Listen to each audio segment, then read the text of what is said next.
Hey folks, Aaron here, Aaron's Practical Reviews, and today we're going to have a little comparison video. So what would be the reason to show this now in 2019? I believe that the price points of these are so low right now that something a lot of people are still going to be looking at. So yeah, if you're curious about the prices, I'll have that linked in the description below. If you have any other questions, feel free to ask.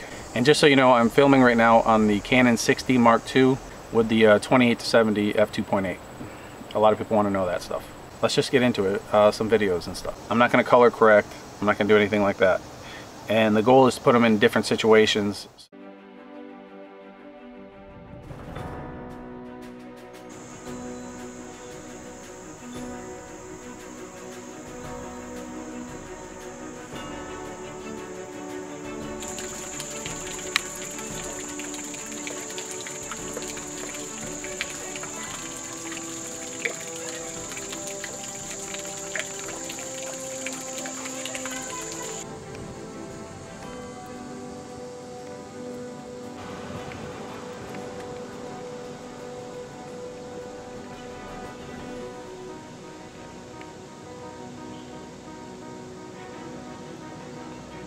Vlogging, I'm holding it in my hand, and I mean literally just holding it in my hand. I don't have it attached to anything, so just want to give you an idea.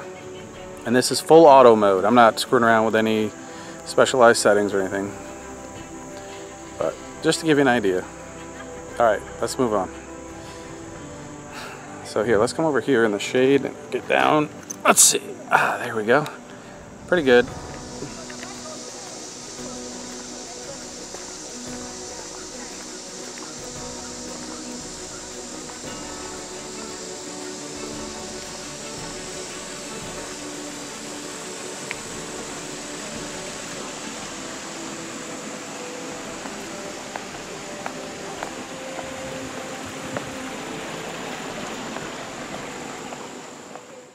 Alright, so this is the Vixia in a studio situation, as you can see here with the green screen.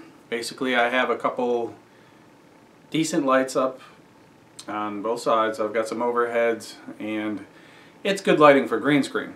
So if you were curious how this looked for green screen, here you go. And here, let's throw some stuff on behind me here. Again, this is the whole point of this, is to kind of give you an idea, to put it in situations where you might be curious how it would look. So now let's go indoor without studio lighting, with just basic lighting, and see how much this image deteriorates. Alright, now this is just absolute basic lighting. It's a bright sunny day out. I've got a window open over here. I've got an overhead light. I've got a lamp. This room is well lit to my eyes, and you can see how dark this image looks on the camera. So again, one of my biggest gripes, and a lot of people's with this, is that it's not great in low light. But at this price point, most things aren't. Usually you got to spend quite a bit of money to get things that are really good in low light. That's just the nature of digital photography, digital video. Let's move on to the next sample.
Alright, so this is the SX530HS in absolute average light.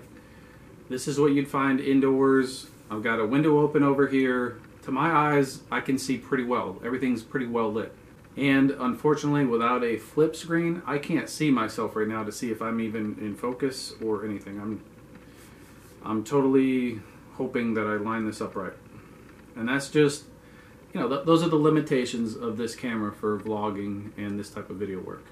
If you're behind it, obviously, you're fine. But if you're in front of it, playing a lot of guesswork here. Now let's turn on the studio lighting and see how it looks in the studio with the studio lighting on. Alright, again, this is the studio test with the SX530. And this is studio lighting, green screen test. So if you wanted to see about green screen, I don't know. I'm just trying to think of every situation, every scenario where you may be curious, well, will this work in that situation? Well, here you go. The sound on this, I don't have any external mic, nothing like that. This is a very basic setup here. It's just using the onboard sound. So this is what you get for video. Alright, I believe it's 1080p at 30 frames a second. That's the max on this guy. Okay, so I'm out here handheld vlogging, literally holding it in my hand. I don't have it attached to anything. And I wanted to give you an idea what it's like vlogging with this. This is the 530 SX. So, just an idea. Really good light, vlogging outdoors. This is the sound quality, the picture quality. So there you go. There's some pretty in-depth samples there. And a couple things I do want to note here. One of my gripes with the camera, with the SX530, is that it does not have a viewfinder, although it does have a flash, and it does not have the ability to shoot RAW files. So your photos, you can't get RAW files. I don't know why you can't, but they didn't add that feature. So I like to work with RAW files, so you can only use JPEG.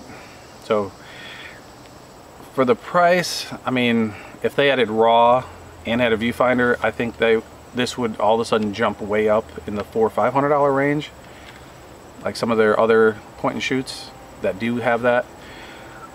So that's one of my big gripes with this. Okay, so let's move on to the Vixia.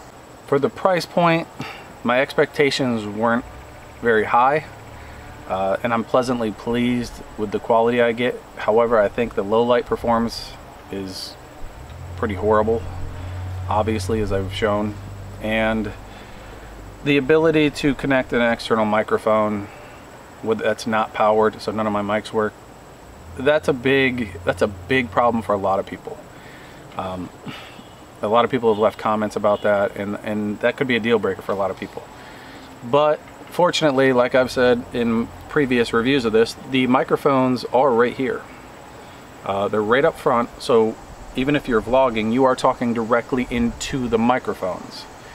That's it. Just a couple inexpensive cameras slash camcorders in the Canon lineup, because I think at this price point there's still a lot of curiosity about these.